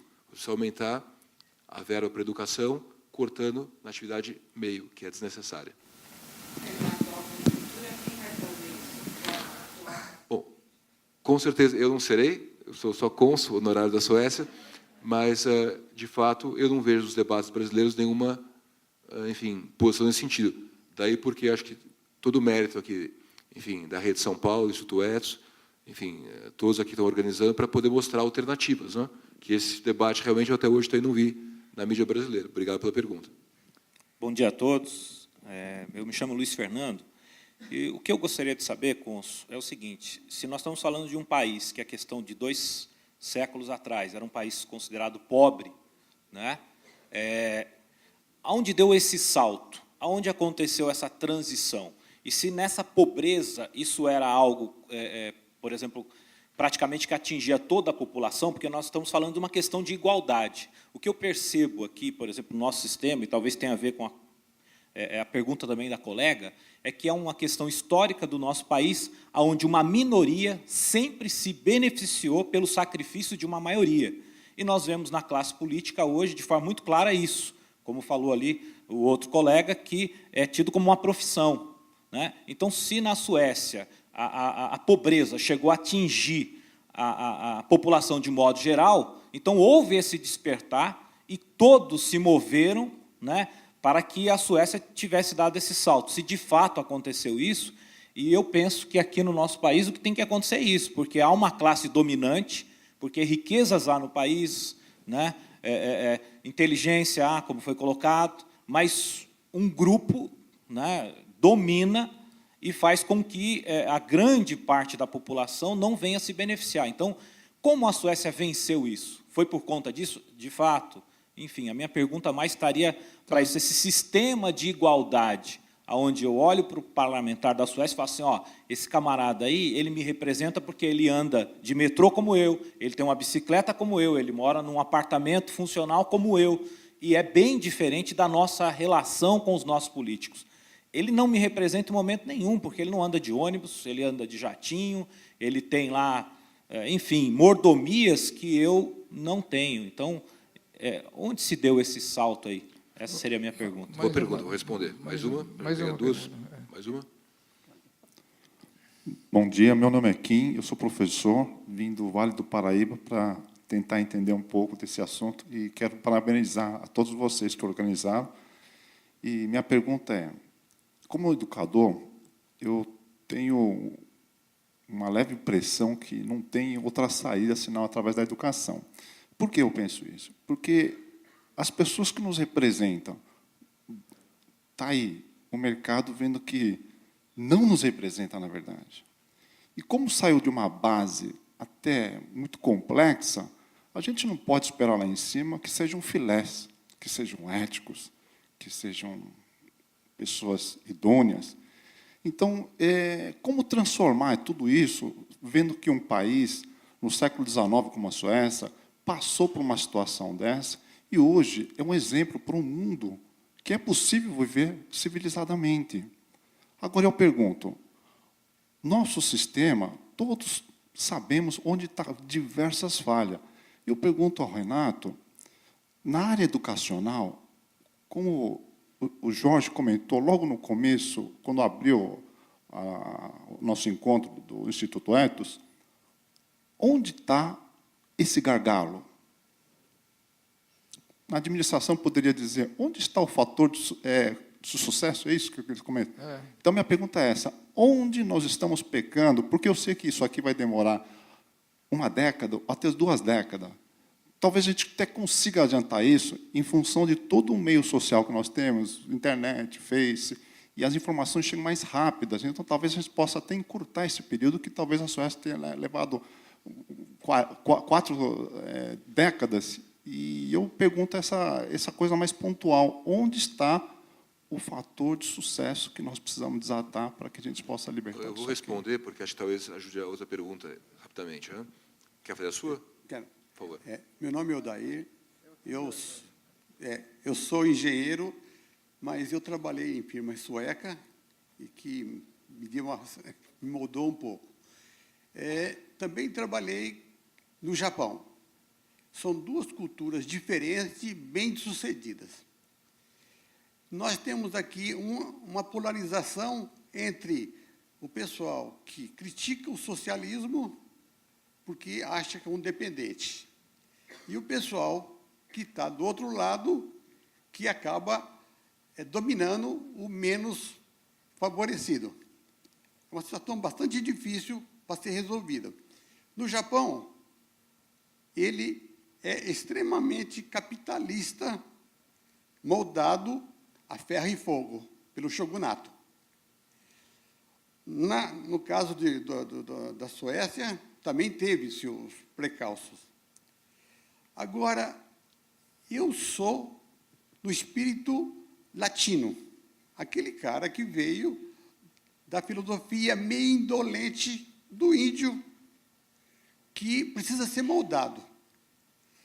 O que acontece? Que ele foi corrompido desde as suas bases para poder ser o latino, foi usado porque era uma fonte de ganho fácil. Vamos tentar fazer a pergunta. Então, a pergunta é o seguinte, eu quero saber qual que é a solução que o senhor propõe para isso.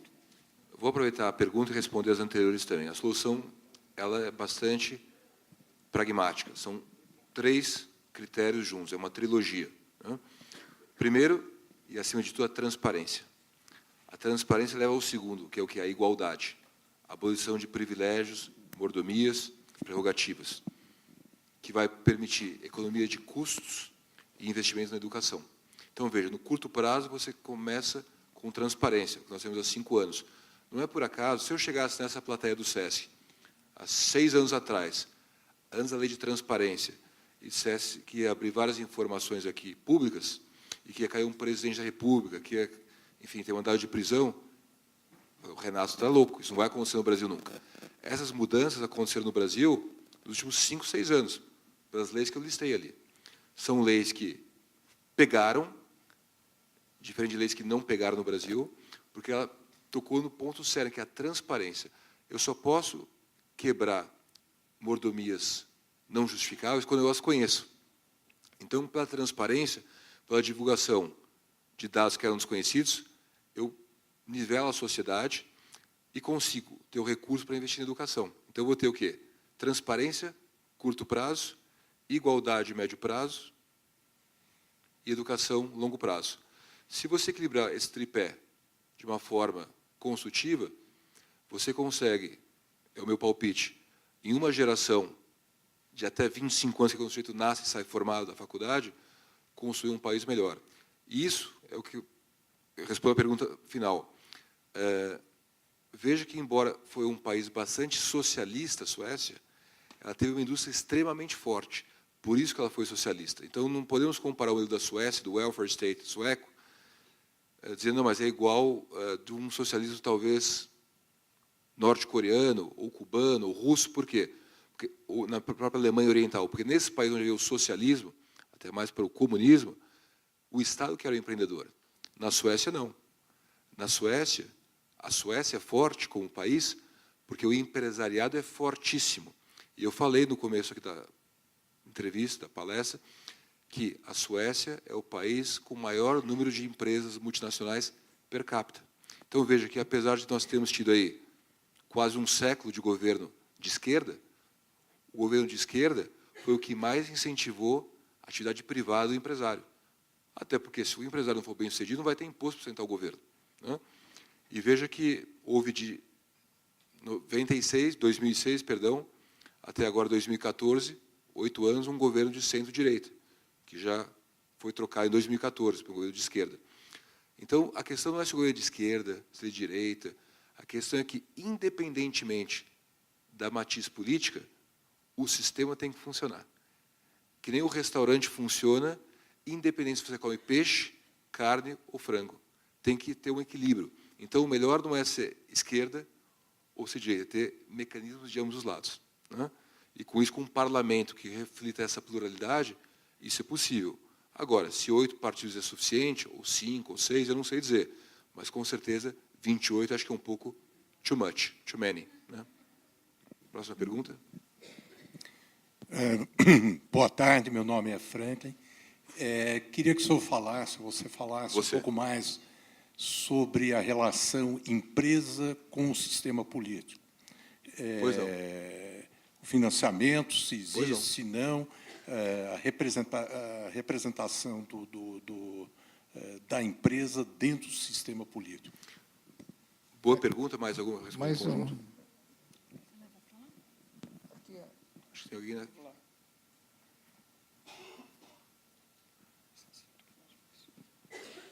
Viu, Renato, já fui em vários debates, mas raramente eu vejo tanto interesse da plateia. Impressionante. Bom, ficamos contentes aí que muito interessante. Tem despertado interesse. Eu, Célio Noy, do Fórum da Cidadania de Santos, já ouvi várias acusações, não sei se procedentes ou não, de que países como a Suécia hoje são desenvolvidos porque exploraram outros povos menos desenvolvidos. Né? Então, queria uma abordagem sobre isso e também saber um pouco sobre essa questão da cláusula de barreira, como é que se dá essa cláusula na Suécia. Tá bom, vou começar pelo final, porque senão depois eu as perguntas. Cláusula de barreira é um coeficiente eleitoral onde nenhum partido que obtém menos do que 4% do total de votos pode ingressar no parlamento. Então, na Suécia, nós temos mais do que 8 partidos. Mas apenas os partidos que obtiveram mais de 4% é que podem ter acesso, enfim, ao Riksdag, que é o nosso parlamento. Isso alguns dos países têm também. No caso do Brasil, por motivos, enfim, que eu não vou comentar aqui agora, o Supremo Tribunal entendeu que seria antidemocrático, porque se o sujeito tem um mandato e o partido conseguiu ter 1% e tem direito a estar no parlamento. É uma questão, enfim, de critérios, mas eu acho que a Alemanha tem 5%, alguns países têm 3%, pode ser 2%, pode ser 1%, não vou discutir aqui agora. Talvez é saudável você ter uma cláusula de barreira, porque você evita o que? A multiplicação de partidos que fica ingovernável o país, que é o que nós temos hoje, né? E aí eu vou pular para a pergunta anterior aqui. Sim, na Suécia existe financiamento privado de campanhas, mas lastreado no critério de transparência, igualdade e voltado à educação. Então, nenhum partido na Suécia que não favorecer a causa da educação, que é a base, vai conseguir ter apoio de empresas. Porque as empresas querem o quê? Funcionários bem treinados. O treinamento não surge na empresa, surge na pré-escola, no acesso à educação. Hoje, mais ou menos, 75% do financiamento de campanha na Suécia é público e 25% é privado, mas com critério de transparência. Então, não vai haver o desequilíbrio que há no Brasil aqui, de empresas doando milhões ou bilhões até lá fora, né, e que não são, enfim, devidamente registráveis. E a tendência qual é? Que você incentiva o empresário a fazer doações porque ele vê resultado. É o que no Brasil nem sempre acontece, né? Quantos bilhões foram doados por empresas privadas, nós temos a pior crise que eu, pelo menos desde que nasci, conheci, né? E pelos que fizeram mais do que eu, dizem que foi a pior da história. Então, quer dizer, não é o volume de recursos, é a forma como o recurso é aplicado. De novo, trilogia. Transparência a curto prazo, igualdade no médio prazo e acesso à educação com resultados de longo prazo. Só assim vai se conseguir mudar. Vamos lá, por causa do horário, estamos chegando ao fim, vamos ter duas últimas. A questão é, eu queria saber como é a política da habitação na Suécia. Você está aí. A política da habitação na Suécia e assistência social a pessoas desfavorecidas ou imigrantes, ou não sei se lá existem moradores de rua, crianças na rua. Olha, Espera, Renato, só um minutinho. Mais uma pergunta. Sobre a? Exploração. Sim, exploração. Pois não, obrigado. Olha, eu vou dizer que você tem razão, porque já no século XI até o século XIII, houve os vikings, né? E os vikings, assim como também outros povos foram, enfim, conquistadores de outros territórios, isso sim faz parte do processo histórico. Eu diria que talvez uma diferença grande, talvez da exploração sueca, é que ela desenvolve, né? Você vê que no Brasil, a relação do nosso comércio Brasil-Suécia é muito maior a produção no Brasil do que a mera venda ao Brasil, né? Eu citei aqui o caso de algumas empresas, pelo menos 300 delas, que não venderam ao Brasil. Elas montaram empresas no Brasil e pagam impostos no Brasil e contribuem com postos de emprego. Então, veja que, com certeza, haverá empresários que não seguirão essa linha, porque nenhum país é perfeito, e a Suécia não é perfeita, mas, de um modo geral, desde que a idade contemporânea mostrou o capitalismo sueco, ele sempre procurou ir ao país desenvolvê-lo, né? E a razão até pela qual a Suécia consegue fazer isso é que ela tem parcerias. Pouquíssimas empresas suecas são só suecas, né? A maioria das empresas suecas trabalham em joint venture. Eu falei aqui da Saab, a Saab está com a Embraer. Senão o avião não sai do Brasil só com a Saab, tem que ter Embraer. Você pensa, enfim, qualquer empresa sueca, a ABB, suíça e sueca. AstraZeneca, anglo, sueca. A Stora Enso, finlandesa e sueca. Porque a Suécia sempre participa em compartilhamento de informações e tecnologia. Então, eu diria que, com certeza, haverá empresários mais exploradores, mas o Estado sueco em si não, porque defende um capitalismo com desenvolvimento social, que é o famoso CRS em inglês, né? Política de responsabilidade social. E o Jonas tem um estudo muito bom na Câmara, que ele pode compartilhar, das empresas suecas que desenvolvem projetos sociais fantásticos aqui, né? E habitação? Obrigado, vou ligar as duas. Assistência social e habitação, a gente pode ligá-las, se você me permitir, e eu falei isso um pouco anteriormente. Não há pessoas na Suécia que moram na rua, né? Até porque elas morreriam de frio, temperatura negativa, não tem como morar na rua. O governo ajuda, sim, também há críticas a isso, que o Estado, às vezes, é um pouco paternalista, mas a ideia é você ensinar o sujeito a pescar, não dar o peixe, que ele possa sair da rua e reintegrá-lo no sistema social. E tanto isso é verdade, que eu também citei, que a Suécia é o país que mais atrai imigrantes no mundo per capita, né? E por isso que muitos estrangeiros saíram e cruzaram a Europa a pé para chegar à Suécia e buscar asilo, porque não só eles vão ser abrigados, vão ter assistência social, vão aprender a língua, vão ter acesso à universidade e poderão se tornar ministros, como 3 deles que nós temos no governo. Existe um seguro-desemprego também, existe, mas com o objetivo de permitir a reinserção no mercado de trabalho, né? Então, mas a última pergunta.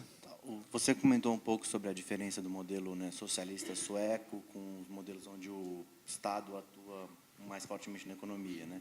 Queria que você falasse um pouquinho sobre o papel do Estado na economia na Suécia. Pois não. Boa pergunta. Mais alguma? Acho que foi a última, não é? Bom, vamos, mais última, vai. Vamos lá. O papel do Estado. Acho que eu falei demais, tirei o tempo deles no debate. Não, não. Oded. Acho que foi ótimo. Bom, eu sou professor do projeto Universidade da Guaíba, então me chama a atenção que você sempre fala na educação, certo? Se a gente compara, aqui também se fala educação. Então, a pergunta é que é o que o sistema político da Suécia tem como educação, certo? Porque dentro do nosso projeto, nós não trabalhamos com educação, trabalhamos com conhecimento, em todas as áreas do conhecimento. E nós aqui, lembrando aqui a coluna do Ed, que falava uma vez, universidade para quê? Certo? Casualmente nós, por exemplo, temos solucionado o problema linguístico do Brasil e o problema linguístico da Colômbia. E vamos ver que todas as pessoas, todos os pesquisadores estão desempregados, estão vivendo uma situação não muito boa. Então, eu gostaria que nos ilustrasse sobre isso. Obrigado. Vou unir a sua pergunta anterior, questão do acesso à educação e da língua, né? O Vitor, que fez uma pergunta anterior, comentou que na Suécia, não só o site do governo está todo em inglês, como você pode estudar em inglês também. Você não é obrigado a aprender sueco. Você aprende sueco se quiser, mas é claro que é melhor você se integrar na sociedade falando um idioma local. Mas é possível, e eu mesmo cuidei, presente no consulado, de mandar uma série de brasileiros no programa Ciência Sem Fronteiras que não falam sueco, fazer doutoramento na Suécia, porque eles falam doutoramento em inglês. Então, quer dizer, a Suécia é um país aberto, e hoje, basicamente, a segunda língua mais falada na Suécia é o árabe. Não é mais o inglês. É o sueco, evidentemente, a língua mais falada, depois do inglês é o árabe. Porque o acesso que foi dado à educação para que a pessoa possa estudar em inglês e depois, se quiser, em sueco. É um país multicultural, né? E a pergunta anterior que eu ia responder, do papel do Estado na economia. O Estado ele vai apoiar o empresário, ele não vai substituí-lo. Então, nós temos linhas de crédito baratas, com juros que são muito inferiores aos brasileiros. Por quê? Porque como as empresas são bem-sucedidas na Suécia, e o nível de default é muito pequeno, você consegue ter um juros baixo. Segundo, que você, ativando a economia, você gera mais impostos, que eu já tinha falado anteriormente. Então, veja que o ciclo ele não é uma coisa difícil, ele tem que ser o quê? Equilibrado. Você tem que ter, de novo, empresas que empreguem pessoas, que gerem receita, que paguem impostos, que permitam programação para o seguro-desemprego, para a escola gratuita, para a rede pública de saúde. Isso é um ponto de equilíbrio, né? E o que eu queria só terminar para dizer, porque eu não falei, mas que é importante, isso tudo é muito fácil ser dito. É muito difícil ser feito. E também não é só mérito da Suécia isso, né? A Suécia, que nem eu disse, ela faz parte de alianças. Até 1907, e quem assiste a cerimônia do Prêmio Nobel vê que o Prêmio da Paz não é dado em Estocolmo, é dado em Oslo, na Noruega, porque havia união do reino da Suécia ao reino da Noruega. A mesma coisa acontece hoje. Existe uma aliança nórdica entre os 4 países, os 5 com a Islândia também, que eu não citei, mas a Suécia resolveu entrar na União Europeia em 1995. A Suécia procura, quer dizer, conjugar o elemento interno ao elemento externo. E eu digo isso por quê? Porque a solução do Brasil, ou como foi da Suécia, não passa apenas por uma solução doméstica, porque nenhum país está numa bolha isolado do mundo. O que favoreceu a Suécia, e eu falei isso anteriormente, vocês devem ter notado, que ela teve uma ajuda involuntária, indireta, porque ela não previu que haveria guerras, mas ela se favoreceu com uma demanda econômica. Imaginem, o parque industrial dos países europeus estava destruído, ou em destruição, ela pôde exportar. Se talvez isso não tivesse acontecido, talvez a indústria sueca não teria decolado no início do século XX. Se a Alemanha não tivesse tido guerra, enfim, se a Inglaterra não entrasse na guerra. Então, eu não estou defendendo a indústria da guerra, mas estou dizendo que o sucesso do equilíbrio passa por um planejamento interno, mas por um grau de preparação externo. E eu vou terminar com uma simples alusão à empresa. Um país, nada mais, nada menos é do que uma empresa grande, uma SA, o Brasil SA, a Suécia SA. Você tem que ter um conselho de administração, que vê a estratégia, a direção que o país vai, mas tem que ter diretores, tem que ter pessoas que estão ali gerenciando, os ministros, enfim, os secretários de Estado, e, basicamente, tem que ser enxuto.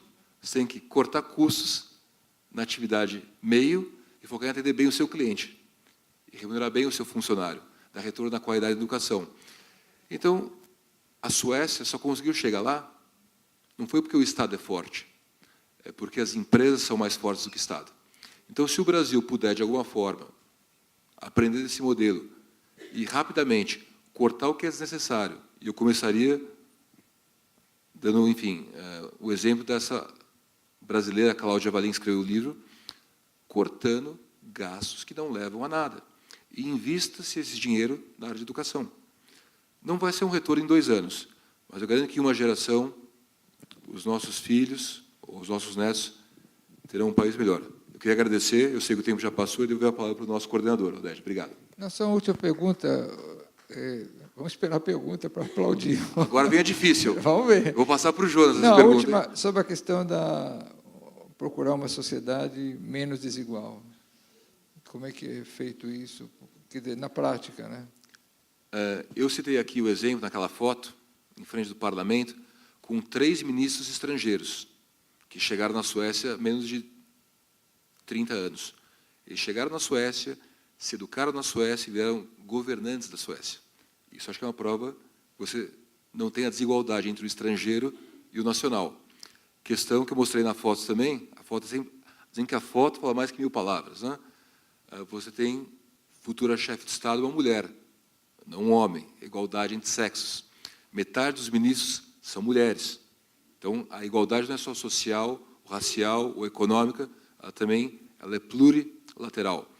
A partir do momento que você abre a transparência, que os problemas são conhecidos e podem ser analisados, você automaticamente, Odete, consegue projetar uma equalização do aspecto, enfim, de classes, de sexos, de raça, dando acesso a todo mundo. E, consequentemente, você vai ter esse desenvolvimento que vai projetar melhores profissionais, melhores empresas. A Suécia hoje é líder em tecnologia por que razão? Porque ela tem boas escolas, tem boas faculdades. Como o Brasil tem também, né? E eu digo que a questão dessa igualização da sociedade vai passar de novo pela trilogia.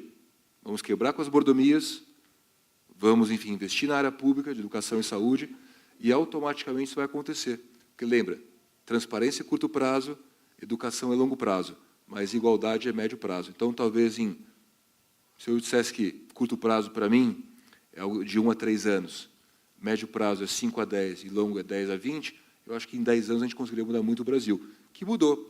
Eu falei de 2011, em 6 anos, 5 anos e meio, quem diria que teríamos hoje, abrindo um jornal, um ex-presidente com um pedido de prisão decretada, não foi decretada, mas foi pedida a decretação, o presidente do Senado, o presidente da Câmara e um ex-ministro.